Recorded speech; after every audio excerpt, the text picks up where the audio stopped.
अस्सलाम वालेकुम नाज़रीन, प्रोग्राम स्पेशल टॉक में आया जो मेज़बान फ़याज़ कुरैशी।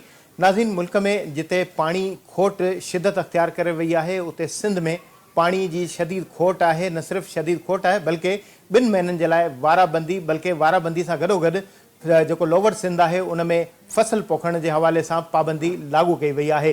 जेके आगाटा फसल आहिनि जंहिंमें कमंद हुजे, कणक हुजे या ॿिया फसल हुजनि, भाॼियूं हुजनि, उन्हनि जी पोखाई जिते लोवर सिंध में बदीन, ठटो, सुजावल उनमें सड़ी रहिया आहिनि पानी न हुजण सबब शाखुनि में मिट्टी उॾामी रही है। उते ॿिए पासे सिंध सरापा एहतजाज है। तकरारी कैनालुनि के ख़िलाफ़ सिंध में एहतजाजनि जो सिलसिलो जारी है। कॉम्प्रेस अगवान हुजनि, GDA हुजे या पाकिस्तान पीपल्स पार्टी, सिंध के हर शहर में एहतजाज थी रहियो है। न सिर्फ एहतजाज थी रहियो है बल्कि मुतालबो कयो थो वञे त तकरारी कैनालुनि ते हथ चुरान बंद कई वञे ऐं तकरारी कैनाल ठाहिण के हवाले से जेका अकबराई कंदे पंजाब हुकूमत होड ते नज़र अची रही है वो पंहिंजो फ़ैसिलो वापस वठे, छाकाणि जो CCI या एक्निक खां मंजूरी खां बग़ैर जेके फॉरमन जे इजाज़त के बग़ैर जेकॾहिं पानी के मनसूबनि ते जेकॾहिं कमु थियो त न सिर्फ सूबनि के विच में नफ़रत पैदा थींदी बल्कि पानी की शदीद खोट इंसानी जियापे जे लाइ मुश्किलातुनि जो सबब बणजंदी। सिंध जो जो साहिली पट्टी वारो इलाइक़ो है उते सामुंडी चाड़ सबब ज़मीनूं तबाह ऐं बर्बाद थी रहियूं आहिनि ऐं बल्कि तबाह न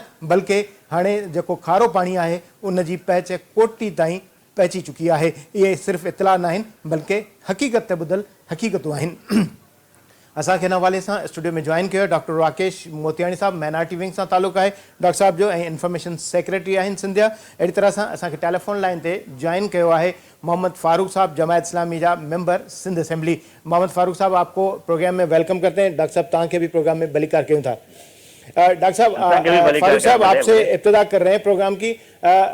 पूरा सिंध सरापा एहतजाज है, सिंध असेंबली में भी इस हवाले से करारदाद पेश की गई और हुकूमत की जानिब से भी, अपोजिशन की जानिब से भी उसकी न सिर्फ हिमायत की गई बल्कि यकसर आवाज़ में तमाम ऐवान ने वफाक को ये पैगाम दिया, पंजाब को ये पैगाम दिया कि जो तकरारी कैनाल हैं उन पर काम बंद किया जाए। और ये सिंध TV इन्वेस्टिगेशन सेल ने न सिर्फ ये फुटेजेस आवाम को दिखाए भी हैं, आपने भी देखे होंगे कि कैनाल पर जो काम है वो जारी है। सिंध शदीद पानी कमी का शिकार है। क्या समझते हैं, ये सोचा जाता है, ये कहा जाता है कि सिंध सरापा एहतजाज है मगर सिंध के शहरी इलाके जो हैं वो पानी के मामले पर उनकी जो तवज्जो है वो बिल्कुल ना होने के बराबर है।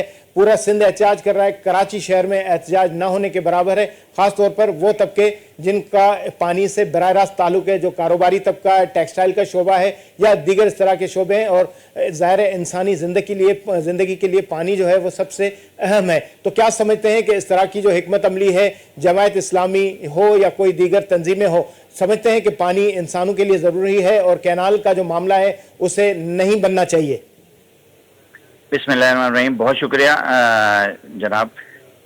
असल में देखें, पानी तो ज़ाहिर इशू है इस वक्त पूरे पाकिस्तान का, और ज़ाहिर है जितने टाइम गुजरते रहेगा पानी का इशू ये मज़ीद बढ़ेगा। लेकिन असल में देखें, इस हवाले से इरसा मौजूद है, हमारी इंडस रिवर के जो पानी है उसको रेगुलेटरी अथॉरिटी है, उसकी 91 का एक्ट अकॉर्ड मौजूद है। उसके मुताबिक जो तकसीम बनाई गई थी, ज़ाहिर सिंध ने तो उस वक्त भी जो है इस पर एतराज़ उठाए थे, लेकिन अब ये कह रहे हैं कि कम से कम इरसा के जो कानून है उसके मुताबिक आप जो है वो पानी की तकसीम करें। और पानी जिस तरह तकसीम चल रहा है, वरना अगर इसके अंदर कोई तब्दीली भी करनी है तो उसका भी कोई ना कोई कानूनी रास्ता है ना, उस रास्ते को आप छोड़ के जो है वो इस तरह तो नहीं कर सकते कि कुछ आबाद ज़मीनों को बंजर करके और बंजर ज़मीनों को, गैर आबाद ज़मीनों को आबाद करने के लिए कैनाल बना लें। ये जो कैनाल बना रहे हैं ये टेक्निकली भी सही नहीं है। पहली बात तो ये कि पानी हमारे पास मौजूद नहीं है। जब पानी हमारे पास मौजूद नहीं है और सिंध में भी शॉर्टेज है और पंजाब में भी शॉर्टेज है, खुद इरसा के रिपोर्ट के मुताबिक जो जिस कोटे के मुताबिक पानी सुबह पंजाब को मिलना था उसमें कमी है 13.7% की, और उनको पानी नहीं मिल रहा है। सिंध को कमी है जो उनके हमारे कोटे के मुताबिक जो इरसा ने खुद डिसाइड किया हुआ है उसमें 19.3% जो है वो सिंध को पानी की कमी है। अगर जो है वो पंजाब को पानी की ऑलरेडी कमी है और वो ये कह रहे हैं कि हम चोलिस्तान कैनाल जो बना रहे हैं वो पंजाब के पानी से बनाएंगे, तो पंजाब में तो पहले ही पानी की कमी है 13%, 13.7%। तो ये क्या, इसका क्या मतलब है कि ये किसी आबाद जगह का पानी जो है वो किसी गैर आबाद जगह पे लेके जाएंगे, तो एक ये बिल्कुल आम बिल्कुल कॉमन सेंस है कि किसी आबाद जगह के पानी को गैर आबाद जगह पे नहीं ले जा सकता। सिंध का पानी आप अगर रोकने की कोशिश करेंगे तो देखें सिंध को पहले ही पानी की कमी का सामना है, और सिंध जो है वो इस वक्त 19.7% कमी का सामना है सिंध को। और सिंध अगर आप और मजीद पानी कम करेंगे तो सिंध जो है वो हम दरिया सिंध के एंड पर हैं, टेल एंड पर हैं, और दरिया सिंध का टेल एंड मजीद जो है वो कराची है। तो कराची क्योंकि पानी तो खैर उस कोटे का बहुत कम परसेंट इस्तेमाल करता है, हमारा ज्यादा पानी जो है वो एग्रीकल्चर के लिए इरिगेशन के सिस्टम के मुताबिक जाता है, लेकिन सिंध को पानी की कमी है। सिंध के साथ एक और इशू भी है, सिंध क्योंकि सिंध डेल्टा के ऊपर मौजूद है, और हमारी ये जो 3 अजला हैं, हमारे बदीन, हमारा ठट्टा और हमारा सजावल, ये इस सारी पट्टी जो केटी बंदर वाली पट्टी है पूरी, ये पट्टी क्योंकि डेल्टा के ऊपर मौजूद है, और अगर डेल्टा को समुद्र में जो है वो मीठा पानी ना जाए, दरिया का पानी ना जाए, तो समुद्र जो है वो इस डेल्टा के को कटाव का सामना होता है। और कराची सिंध की जो है वो ज़राई ज़मीन, बहुत सारी ज़राई ज़मीन इस वक्त समुद्र बोध हो गई है। क्यों? क्योंकि मतलूबा पानी जो है वो डेल्टा के अंदर नहीं मिल रहा, क्योंकि पानी की शॉर्टेज इस वक्त अभी आज की रिपोर्ट है कि क्योंकि बारिशें कम हुई हैं पिछले साल, इस वजह से पानी की कमी का सामना है। सही। मैं इससे एक और बात करना चाहता हूं कि हम जो है ये जो सिस्टम है एफिशिएंट इरिगेशन सिस्टम, इसको क्यों नहीं जो है वो अडॉप्ट कर रहे, इसकी क्यों नहीं जो है हम लोगों को हौसला अफजाई करते हैं कि लोग इस तरफ चले जाएं एफिशिएंट इरिगेशन सिस्टम की तरफ। ड्रिप सिस्टम उसके अंदर इरिगेशन सिस्टम मौजूद है, स्प्रिंकल इरिगेशन सिस्टम मौजूद है, रेन गन सिस्टम मौजूद है। ये सारे सिस्टम जो है वो प्रेशर पे चलते हैं, कम पानी से ज्यादा पैदावार पैदा। पूरी दुनिया इस तरफ आ गई है। अब हम अभी तक जो है वो उसी तरह किनाल बना रहे हैं, कोई कच्ची और पक्की नहरों के निज़ाम को जो है वो बेहतर कर रहे हैं। हमें एफिशिएंट सिस्टम की तरफ जाना चाहिए। दुनिया तब्दील हो रही है, हमें कम पानी के जरिए से ज्यादा पैदावार उगाने की तरफ जाना चाहिए। अब ये कह रहे हैं कि चोलिस्तान नहर भी एफिशिएंट इरिगेशन सिस्टम पे जाएगी, जो ग्रीन पाकिस्तान प्रोजेक्ट है उसके मुताबिक। अब एक रेगिस्तान के अंदर नहरी निज़ाम जो 74-75 किलोमीटर के फासले पर होगा, और उसका क्योंकि रेत उसमें शामिल होगी, फिर उस एरिया का एक खास टेक्निकल जो है वो माहौल है, उस माहौल के अंदर काई उसके ऊपर आ जाती है। ये सब pressure system, pressurise irrigation system nozzle के पे चलता है। अगर आप ये वहां कह रहे हैं कि ड्रिप सिस्टम लगाएंगे तो ये चोलिस्तान नहर के जरिए से ड्रिप सिस्टम तो वहां फेल हो जाएगा, इसलिए वहां जेर जमीन जखायर मौजूद हैं पानी के। देखें हमारे सिंध में तो हमें सब सॉइल वाटर का प्रॉब्लम है, हमारे पास तो नीचे पानी नीचे खारा है, लेकिन पंजाब के अंदर तो जेर जमीन पानी खारा नहीं है ना, वहां तो मीठा पानी है और काफी मिकदार में मौजूद है। उस पानी को क्यों नहीं इस्तेमाल कर रहे हैं वो ड्रिप सिस्टम के लिए, ड्रिप इरिगेशन सिस्टम के लिए, एफिशिएंट वाटर इरिगेशन सिस्टम के लिए? मेरा ख्याल ये है कि इसको इस्तेमाल करना चाहिए कि जमात इस्लामी इस तरह चोलिस्तान कैनाल हो या किसी भी नाम से कोई कैनाल बन रही हो, अगर किसी का हक मार के जो है वो कोई कैनाल बनाया जाएगा, उसके पानी के ऊपर जो है ढाका डाला जाएगा। जमात इस्लामी एहलियान सिंध के साथ पूरे सिंध को लेके जो है वो एहतजाज कर रही है, सरापा एहतजाज है। जमात इस्लामी का पॉइंट ऑफ व्यू बिल्कुल वाज़ेह है, जमात इस्लामी इस पे कोई कंप्रोमाइज़ नहीं कर रही, और जमात इस्लामी का पास पूरा एहतजाजी जो है वो हमारे पास प्रोग्राम है। हमारे अमीर काशिफ सईद शेख साहब जो है वो इसको लीड कर रहे हैं, और हम जो है वो हम मुख्तलिफ शहरों के अंदर जो है देही इलाकों में, अर्बन इलाकों के अंदर एहतजाज कर रहे हैं। और ये सिंध का हक है कि उसके कोटे का पानी है उसको पूरा मिले, और ताकि यहाँ पे भी तरक्की हो, ये सिंध भी जो है वो हरियाणा जो है खुशहाल हो।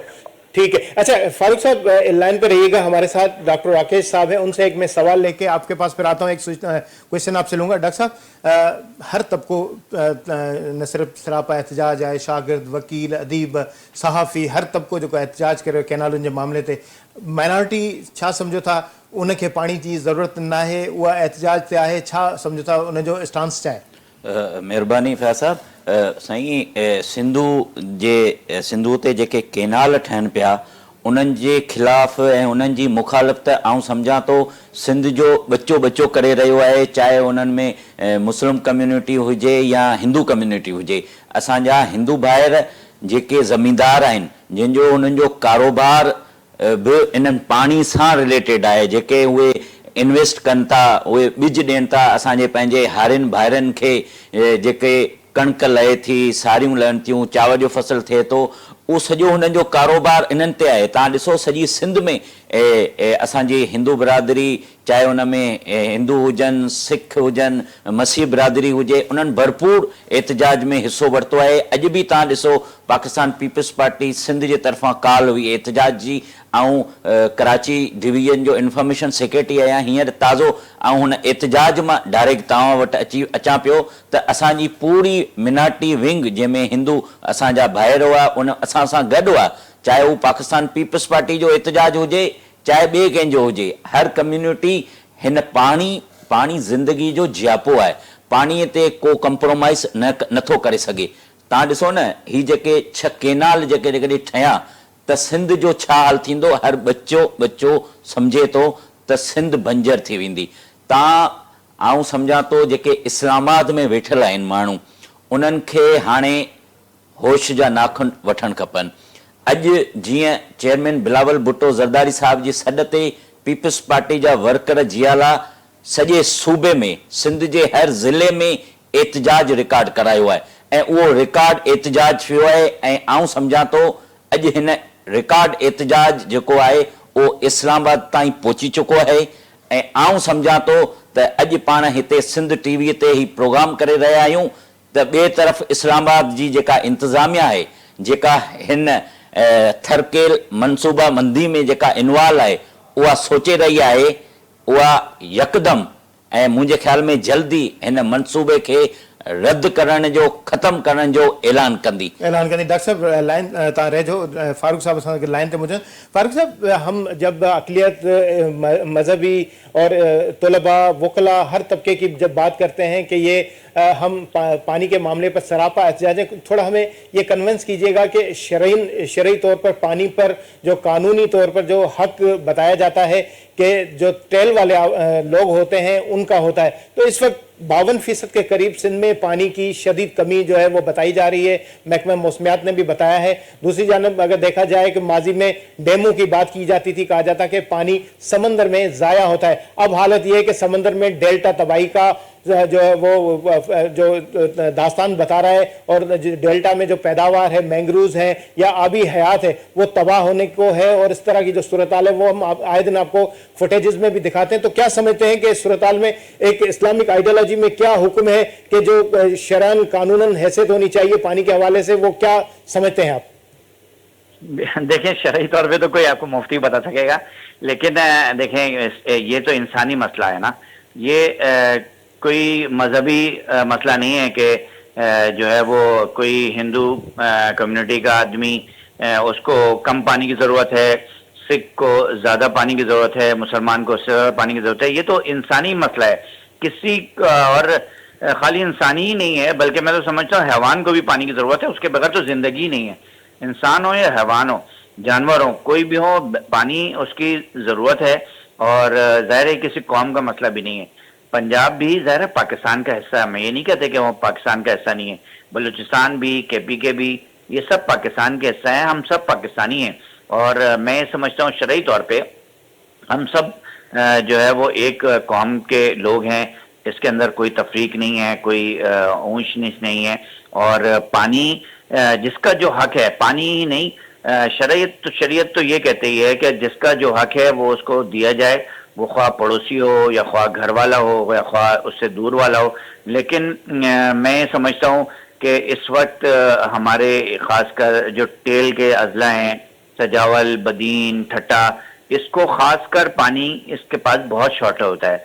और इसके साथ एक ये भी मसला होता है कि यहाँ पे डेल्टा मौजूद है, और ये भी एक मसला होता है कि जब कोई पानी ज़्यादा आ जाता है, सैलाब आता है, कोई बोड़ आता है, तो फिर हमें नुकसान भी सबसे ज़्यादा यही अजला उठा रहे होते हैं। तो इसलिए इनका जो मुआहदे हों, शरीयत ये कहती है कि मुआहदे पे अमल दरामद होना चाहिए। मुआहदा पे सिंध को भी अमल दरामद करना चाहिए, पंजाब को भी करना चाहिए, और उसी मुआहदे के मुताबिक सिंध को भी, हुकूमत सिंध को भी, पीपल्स पार्टी को भी जो कराची का हिस्सा है वो कराची का पानी का हिस्सा पूरा देना चाहिए, उसमें भी कटौती करते हैं। तो ये मुआहदे की खिलाफ वर्जी नहीं होनी चाहिए। मैं इसके साथ साथ ये भी बात करना चाहता हूँ कि पीपल्स पार्टी जो है वो थोड़ी सी ताखीर से जागी है। हमें उनसे शिकायत जरूर है, लेकिन ये सही है कि उन्होंने अपना चले स्टांस वाजे कर दिया है, अपना जो मौकफ है वो वाजे किया है, ताखीर से जरूर किया लेकिन उन्होंने बिल्कुल वाजे किया है। जिम्मेदारी भी सबसे ज्यादा पीपल्स पार्टी की बनती है, क्योंकि वो हुकूमत सिंध में, क्योंकि वो वफाकी हुकूमत सारी उनके वोटों पे खड़ी हुई है। ये जिस वफाकी हुकूमत से एहतजाज कर रहे हैं ना, उसको वोट इनके ही MNAs ने दिया है। ये जिस वफाकी हुकूमत के खिलाफ खड़े हैं वो फॉर्म 47 की हुकूमत इन्हीं के सपोर्ट से बनी हुई है, तो इसलिए सबसे ज्यादा जिम्मेदारी इनकी है।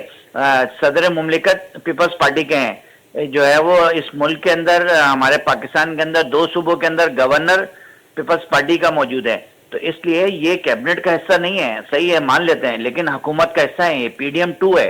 इसलिए पीपल्स पार्टी की सबसे ज्यादा जिम्मेदारी है कि वो इस इर्सा के वाटर अकॉर्ड पर अमल दरामद कराएं और लाजमी इसको श्योर बनाएं, इसके खिलाफ वर्जी ना हो।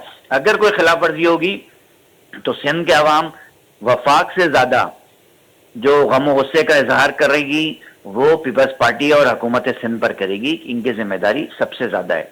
अच्छा फारूक साहब, यहाँ एक सवाल ये भी पैदा होता है, जिस तरह आपने ये बात कही कि बैसाखियों पर खड़ी हुकूमत जो जिनकी सपोर्ट पर होती है उनके मुतालबात तो ज्यादा माने जाते हैं। अगर पीपल्स पार्टी हाथ अपना खींच ले वफाकी हुकूमत से तो वो धड़ाम से गिर सकती है। तो इतने कमजोर आखिर क्यों पीपल्स पार्टी अपने आप को महसूस कर रही है कि जो जायज मुतालबात हैं वो भी मानने के हवाले से, मनवाने के हवाले से उनका इख्तियार कमजोर नजर आता है? सर, ये मुश्तरका मुफादात कौंसिल में CCI में हमारे CM साहब ने जो है वो रिपोर्ट लिख के दी कि ये इस पे काम नहीं होना चाहिए। CCI का इजलास अभी तक तलब नहीं किया गया इनके कहने के ऊपर, और ये खामोश बैठे हैं। लेकिन जिम्मेदारी इन्हीं की बनती है ना, CM उसका हिस्सा है।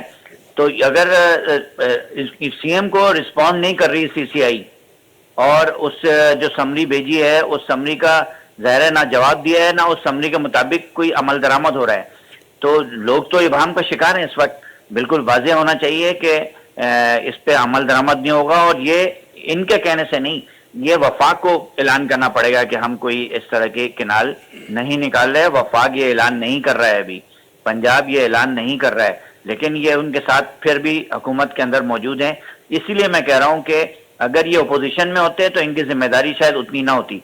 ये इस वक्त हुकूमत का हिस्सा है, इसलिए जिम्मेदारी इनकी बनती है और इन्हीं की बनती है। बाकी तो लोग आवाज उठा सकते हैं, एहतजाज कर सकते हैं, अपना एहतजाज रिकॉर्ड कर सकते हैं, सरापा एहतजाज है, लेकिन इनका ये काम नहीं है कि ये एहतजाज करें। इनका काम तो ये है कि ये इस पे अमल दरामद कराएं। ये एहतजाज किससे कर रहे हैं? सही, बहुत बहुत शुक्रिया फारूक साहब। ज़ाहिर फारूक साहब के रमज़ान जो महनूब है तरावी पढ़णियों नहीं करे, फारूक साहब के इन हवाले से इजाज़त। डॉक्टर साहब ब्रेक जो वक्त है तो मोटी अचूं था, कंटिन्यू कयूं था पंहिंजे डिस्कशन के कैनालुनि वारे मामले ते। नाज़रीन वक्त ब्रेक जो वठूं था नंढड़ी साई। प्रोग्राम में बहर भलीकार असां सां गॾु स्टूडियो में मौजूद आहिनि डॉक्टर राकेश मोतियाणी साहब ऐं फारूक साहब, जिन ज़ाहिर उनखे नमाज़ पढ़णी हुई त उहो पंहिंजे ब्रेक में पंहिंजो मौक़िफ़ ॾिनो, पर ॻाल्हि तमामु वज़नदार हुई त एहतजाज कंदड़ जेका पार्टी हुजणु घुरिजे उहा अपोज़िशन वारी पार्टी खे हुजणु घुरिजे, पर पाकिस्तान पीपल्स पार्टी सरापा एहतजाज आहे कैनालुनि वारे मामले ते। वफ़ाक़ी हुकूमत पाकिस्तान पीपल्स पार्टी जे बैसाखियुनि ते बीठल आहे, पर बावजूदि उनजे ताक़त हुजण जे बावजूदि अक़लियत जो अहसास ऐं इदराक करणु मुनासिब न आहे। डॉक्टर साहब, फारूक साहब ॾाढी सुठी लॉजिकली ॻाल्हि कई आहे त पीपल्स पार्टी एतिरी कमज़ोर छो आहे। वॾो वज़ीर CCI फोरम जे घुराइण जे हवाले सां ॻाल्हि करे थो, पर आइन ऐं कानून जी लताड़ थी थिए, CCI जो इजलास नथो थिए, एक्निक खां मंज़ूरी वठणु घुरिजे, बग़ैर एक्निक जी मंज़ूरी जे पैसा बि रखिया वञनि था, बजट एलोकेशन कई वञे थी ऐं कमु बि हले थो तकरारी कैनालुनि। फैज़ भाउ, पाकिस्तान पीपल्स पार्टी कॾहिं तारीख़ में बि कमज़ोर न थी आहे। तव्हां ॾिठो जॾहिं शहीद ज़ुल्फ़िकार अली भुट्टो साहब खे फांसी ॾिनी वई तॾहिं बि पीपल्स पार्टी कमज़ोर न थी। जॾहिं मोहतरमा शहीद खे शहीद कयो वियो उन वक़्तु बि आसिफ अली ज़रदारी साहब पाकिस्तान खपे जो नारो हयो। इहो छो हयो? हमेशह पीपल्स पार्टी पाकिस्तान खे मज़बूत करणु चाहियो आहे, फेडरेशन खे मज़बूत करणु चाहियो आहे। हिन दफ़े तव्हां ॾिसो शहबाज शरीफ़ जे हुकूमत खे जेकॾहिं असां वोट ॾिनो आहे त उहो पाकिस्तान जे ख़ातिर ॾिनो आहे। असां हींअर हुकूमत जो हिसो न आहियूं, पर असां हुनखे वोट ॾिनो आहे।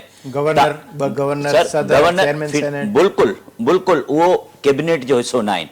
तव्हांखे आऊं इहो बावर थो करायां, यकीन थो ॾियारियां, जेकॾहिं असांजे मुतालबे ते फेडरल हुकूमत या पंजाब हुकूमत हिननि 6 केनालनि जे मनसूबे खे रद्द नथी करे त आऊं सम्झां थो असांजी लीडरशिप 1 मिंट न लॻाईंदी फेडरल गवर्नमेंट जे जेका वोट आहिनि उन्हनि खे बैक थियण लाइ। ऐं आऊं सिंध जे माण्हुनि खे यकीन थो ॾियारियां, तव्हांजे ख़ातिर सिंधू दरिया जे पाणीअ जे ख़ातिर पाकिस्तान पीपल्स पार्टीअ जा जेके MP आहिनि, सेनेटर आहिनि, MNA आहिनि, उहे पंहिंजे असेंबली जा इस्तीफ़ा ॾियण में देरि न लाहींदा। छो जो असां सम्झूं था त असांजो जीअण मरण सिंधी माण्हुनि सां गॾु आहे। असां हींअर जेकॾहिं शहबाज शरीफ़ जे हुकूमत सां वेठल आहियूं त उहो असां रियासत पाकिस्तान जे करे वेठल आहियूं। असांजी का मजबूरी न आहे। असां जेलियूं बि काटे चुका आहियूं, असीं फांसी ते बि चढ़ी चुका आहियूं, असां शहादतूं बि ॾेई सघिया आहियूं। हिन खां वधीक कुर्बानी पाकिस्तान में कंहिं ॿी पार्टीअ न ॾिनी हूंदी जेतिरी पाकिस्तान पीपल्स पार्टी ॾिनी आहे। ऐं पाकिस्तान पीपल्स पार्टी खे हींअर का बि मजबूरी न आहे। ऐं अॼु असां जेको एतिजाज कयो आहे उहो असां सिंधी माण्हुनि, सिंधी क़ौम सां गॾु यकजोती तर इहो एतिजाज कयो आहे। पर पाणी जेको पीअण जे लाइ पंजाबी पाणी पीए थो, पठान पाणी पीए थो, बलोच पाणी पीए थो, सिंधी पाणी पीए थो, उर्दू ॻाल्हाईंदड़ पाणी पीए थो, गिलगिती, बल्ती, काठियावाड़ी, मेमण, कच्छी सभु पाणी पीअनि था। उन जे लाइ एतिजाज जेको सिंधी माण्हुनि जे ज़िमेदारी छो थी वठिजे? न, बिल्कुलु असां त अॼु बि चयो आहे त हिन एतिजाज में पाकिस्तान पीपल्स पार्टी सां गॾु PTI खे बि शामिल थियणु खपे, MQM खे शामिल थियणु खपे, जमायत इस्लामी खे शामिल थियणु खपे। असां वाज़े तौरु चयो आहे त जेकॾहिं सिंध में पाणी न ईंदो त उहो पाणी कराची ताईं बि न पहुचंदो। जेकॾहिं कराची खे पाणी न पहुचंदो त कराची वारनि उर्दू स्पीकरनि जो बि फर्ज़ थिए थो त उहे बि एतिजाज रिकॉर्ड कराइनि। फयाज़ साहब, आऊं तव्हांखे ॿुधायां थो त हीउ मनसूबो जी कालाबाग डैम जो मनसूबो दफ़न थी चुको आहे। ही 6 केनाल वारो मनसूबो बि ईअं ई दफ़न थींदो। हींअर बदकिस्मती इहा आहे त असांजा कुझु माण्हू हिन 6 केनाल वारे इशू ते सियासत कनि पिया। तव्हां सोशल मीडिया ॾिसो, असांजे पीपल्स पार्टी जी लीडरशिप जे ख़िलाफ़ हू गंदी ज़बान इस्तेमालु कनि पिया।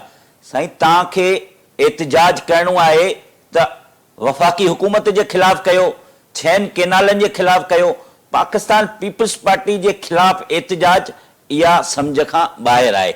इहा घुर थिए थी त हुकूमत खां दार थिए कॾहिं चोलिस्तान या तकरारी केनालुनि ते पीपल्स पार्टी सची आहे। बिल्कुलु असां सिंधी माण्हुनि सां, सिंधु दरिया सां, सिंध जे पाणीअ सां सचा आहियूं ऐं सिंध जे पाणीअ जी असीं ज़मानत ॾियूं था। असीं ज़ामिन आहियूं, छो जो असां डेमोक्रेसी में यकीन रखूं था, असां जमहूरियत में यकीन रखूं था। असांजी लीडरशिप जेके जानूं ॾिनियूं आहिनि उहे जमहूरियत जे ख़ातिर ॾिनियूं आहिनि। तव्हांखे अॼु बि आउं ॿुधायां थो त 4 अप्रैल ते शहीद ज़ुल्फ़िकार अली भुट्टो जी वरसी आहे। उन ते तव्हां ॾिसिजो, आसिफ अली ज़रदारी साहब ऐं असांजो चेयरमैन बिलावल भुट्टो ज़रदारी साहब वाज़े ऐलान कंदा। तव्हां सॼे पाकिस्तान, सॼी क़ौम ॿुधंदी त पाकिस्तान पीपल्स पार्टी इन्हनि 6 केनालनि जे ख़िलाफ़ आहे ऐं इहे केनाल ठहण न ॾींदा। मूं अॻु में वाज़े कयो आहे त असांखे इहे वज़ारतूं, इहे MNA शिपूं, इहे MP शिपूं का माना नथियूं रखनि। असां सिर्फ़ु पाकिस्तान बचाइण जे ख़ातिर फेडरल सां गॾु बीठा आहियूं। ऐं आऊं तव्हांजे सिंध TV चैनल जे थ्रू आऊं इस्लामाबाद खे ॿुधाइणु चाहींदुसि त हींअर खुदारा होश खां नाखनि ॾियो त हींअर बलोचिस्तान में बाहि ॿरी पई आहे, KPK में दहशतगर्दी आहे ऐं तव्हां नंढे भाउ जेको सिंध सूबो आहे, जेको आबाद आहे, तव्हांखे 70% टैक्स सिंध सूबो ॾिए थो। तव्हांखे कणिक पैदा करे ॾिए थो, चांवर पैदा करे ॾिए थो, खंडु पैदा करे ॾिए थो, भाॼियूं ॾिए थो, कोयलो ॾिए थो, गैस ॾिए थो। उन सूबे सां तव्हां वरी ज़्यादती कयो था ऐं ज़्यादती करण वञो पिया ऐं तव्हां छा था चयो त मतिलबु पाकिस्तान खे नुक़सानु थिए, रियासत खे नुक़सानु थिए, फेडरेशन खे नुक़सान थिए।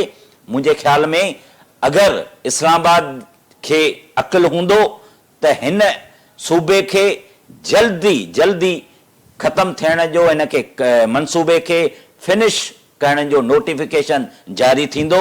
न त सिंधी माण्हुनि में गुस्सो आहे पाकिस्तान पीपल्स पार्टी जो, चाहे वर्कर हुजनि जियाला हुजनि, असांजी पार्टी आहे त पर असांजो जीअण मरण सिंध सां आहे। असां पाणीअ ते कॾहिं न सौदेबाज़ी करे सघूं था, न कंदासीं। असांजा बि उहे जज़्बात आहिनि जेके सिंधी क़ौम जा आहिनि, जेके ॿियनि पार्टियुनि जा आहिनि। ऐं ॿियनि पार्टियुनि खे बि यकीन ॾियारायां थो, तव्हां भले एतिजाज कयो पर घटि में घटि इन पाणीअ ते सियासत न कयो, न त इहो जेको टॉपिक आहे, इहो जेको इशू आहे, उहो ॿिए तरफ़ हलियो वेंदो। इन करे तव्हां हिकिड़े ई हम आवाज़, असां पीपल्स पार्टी बि असां गॾु था थियूं, अवी बि असां सां गॾु थियो त ही 6 केनाल असांखे न खपनि। सिंधू पाणीअ ते जेको धारो लॻाइण वञे पियो उहो असांखे क़ाबिल क़बूल न आहे। अरसा जे मुताबिक़ सिंध जो जेतिरो हिसो पाणी जो आहे जेको कानूनी तौर, उहो उनखे पूरो ॾिनो वञे। ऑलरेडी सिंध खे पाणी घटि मिले पियो। आउं सम्झां थो MP साहिब 19% पाणी चयो आहे, पर आउं मूंखे जेतिरी नॉलेज आहे उहो 30% पाणी सिंध खे हींअर हिन जो सोर, पर हूअं जनरली 30+ जेको परसेंटेज पाणी आहे उहो घटि आहे। असांजूं लखें एकड़ ज़मीनूं समुंड खाई वियो आहे। असां हिन वक़्तु 70 करोड़ जेके आहिनि ज़मीन उहा आबाद थिए थी, ऐं जेका पंजाब में आहे उहा 5 गुना ज़्यादा थिए पई आबादी। त असांजा सिंधी माण्हू बेरोज़गार थींदा, असांजे सिंधी माण्हुनि जो रोज़गार ख़तमु थींदो त पोइ हू छा कंदा? मतिलबु मूंखे त सम्झ में नथी अचे त ही जेके मनसूबा बंदी करण वारा माण्हू आहिनि उन्हनि खे या त अक़ुलु कोन्हे या त उहे पाकिस्तान सां दुश्मनी निभाइनि पिया। जो अहिड़ा तकरारी मनसूबा जेकॾहिं आणींदा त पोइ सिंधी माण्हू ईअं चूड़ियूं पाए त न वेहंदा। साईं, सिंध तव्हांखे एतिरो रेवेन्यू ॾिए थी, तव्हांखे हर शइ एक्सपोर्ट करे ॾिए थी। छा पाकिस्तान सिर्फ़ु सेंट्रल पंजाब आहे? पाकिस्तान सिंध न आहे? पाकिस्तान बलूचिस्तान न आहे? पाकिस्तान खैबर पख्तून न आहे? गिलगित बल्तिस्तान न आहे? इहा सोच इन्हनि ॻाल्हियुनि ते इस्लामाबाद वारनि खे गहरी सोच सां वॾी नज़र करे सोचणु घुरिजे। 4 अप्रैल जी जेका तव्हां ॻाल्हि था कयो त पाकिस्तान पीपल्स पार्टी क़यादत लाड़काणे में जलसो करणु वञे पई, दमादम मस्त कलंदर करण जो को ऐलान थींदो या? साईं, आउं बिल्कुलु चवां थो, जेकॾहिं अल्लाह न करे जेकॾहिं वफ़ाक़ पंहिंजी हट धर्मी ज़ाहिर कई, वफ़ाक़ जेकॾहिं पाकिस्तान पीपल्स पार्टी जी लीडरशिप ऐं पीपल्स पार्टी जे एहतजाज खे सुठी मोट न ॾिनी त इंशाअल्लाह पाकिस्तान पीपल्स पार्टी जी लीडरशिप ऐं पीपल्स पार्टी जा वर्कर जियाला दमादम मस्त कलंदर कंदा। वफ़ाक़ खे ॿुधाइणु चाहींदासीं, पंजाब हुकूमत खे ॿुधाइणु चाहींदासीं त सिंध हमेशह कुर्बानियूं ॾिनियूं आहिनि पाकिस्तान जे ख़ातिर, पाकिस्तान जी इस्टेब्लिशमेंट जे ख़ातिर। पर हाणे हींअर जेको आहे, जेको सिंध जे ज़िंदगी ऐं मौत जो मसइलो आहे, पाणी ज़िंदगी आहे ऐं ज़िंदगीअ पाणीअ बिना केर बि ज़िंदा नथो रही सघे। जापो आहे, पाणी खां सवाइ रही नथो सघिजे। हिन वक़्तु बि जेकॾहिं पाण जाइज़ो वठूं, केटी बंदर, बगाण, जूहो, शाह बंदर, चूहड़, जाती, लाॾियूं, उन खां पोइ भुॻड़ा मेमण या बदीन जा जेके मुख़्तलिफ़ जेके साहिली कपर वारा जेके इलाइक़ा आहिनि, खोरवा आहे, उते समुंड जो खारो पाणी चाढ़ करे वियो आहे। जेके जीवत आहे उन जे लाइ पीअण जो पाणी न आहे। 52 सैकड़ो पाणी जेको आहे उनजी खोट आहे। सूरजमुखी हुजे, कप, कमंद, कणिक, फसल तबाह, शाखूं सुकियूं पियूं आहिनि, ठोठ लॻियूं पियूं आहिनि। जाती, शाह बंदर जा जेके वाह आहिनि उहे सुका पिया आहिनि। त इन सूरत हाल में जिते पाणी आहे कोन, वफ़ाक़ हमेशह ईअं ई कंदो आहे जो चवंदो आहे त पाणी ज़ाया थो थिए, डेमूं ठाहियो। सम्झो था हिन सूरत हाल जो इदराक जेको सिंध अॻु में कंदी रही आहे, हिन वक़्तु बि वफ़ाक़ खे या वफ़ाक़ी हुकूमत खे या पंजाब हुकूमत खे अहसासु न आहे। जॾहिं इहा मुतालबो थींदो आहे त 91 जे रिकॉर्ड मुताबिक़ 10 MF पाणी समुंड में छोड़ करिणो आहे। सिंध जा ॿेला, सिंध जो डेल्टा तबाह थो थिए। उनखे पाणी ॾियण जे हवाले सां मनफ़ी प्रोपेगेंडा कई वेंदी त सिंध पाणी ज़ाया थो करे, त हीअ जेका सूरत हाल बदतरीन सूरत हाल पैदा थिए, हिन वक़्तु सम्झो था पंजाब खे हिन शइ जो अहसासु न आहे। पीपल्स पार्टी इन अहसास जे हवाले सां का जागरूकता पंजाब जे हवाले सां का पैदा करण जी कोशिशि कई आहे? फैज़ भाउ, तव्हां बिल्कुलु सही था चओ। इहा तारीख़ रही आहे त पंजाब सदाई पंहिंजे नंढनि भाइरनि जंहिं ॿियनि सूबनि सां ज़्यादती कई आहे, उन्हनि खे ॿियनि सूबनि जो अहसासु न हूंदो आहे। इहा आउं सम्झां थो असां सभिनी सां, बल्कि पाकिस्तान जी इहा बदकिस्मती आहे जो पंजाब हमेशह हट धर्मी कई आहे ऐं उन जो नुक़सानु न सिर्फ़ु पंजाब जे माण्हुनि सां बल्कि पाकिस्तान जी सॼी क़ौम खे ॾियणो थो पवे। ऐं आउं सम्झां थो हींअर जेकॾहिं वफ़ाक़ी हुकूमत या पंजाब इहा हट धर्मी ख़तमु न कई त पोइ इन जा नतीजा तमामु ख़राबु निकिरंदा। हींअर सिंध जे माण्हुनि में गुस्सो तमामु घणो आहे, इन खे केरु रोके नथो सघे। ऐं सिर्फ़ु हिन 6 केनालनि जी जेकॾहिं असीं ॻाल्हि कयूं था त आउं पाण हिकु कारोबारी माण्हू आहियां, ऐं मूंखे ख़बर आहे हींअर कणिक जो फ़सुलु तमामु घटि पियो थिए, छो जो पाणी शार्टेज हुई, कणिक पैदा न थी सघी आहे। हाणे ईंदड़ 2 महीननि जे अंदरि चांवरनि जो फ़सुलु लॻणो आहे जेका एक्सपोर्ट थिए थो, जंहिंमें वॾे में वॾी इकानमी पाकिस्तान जी डिपेंड करे थी। डॉलर ॿाहिरें मुल्क मां अचनि थो। ऑलरेडी असांजी मैशत ऐं इकानमी तमामु कमज़ोर आहे।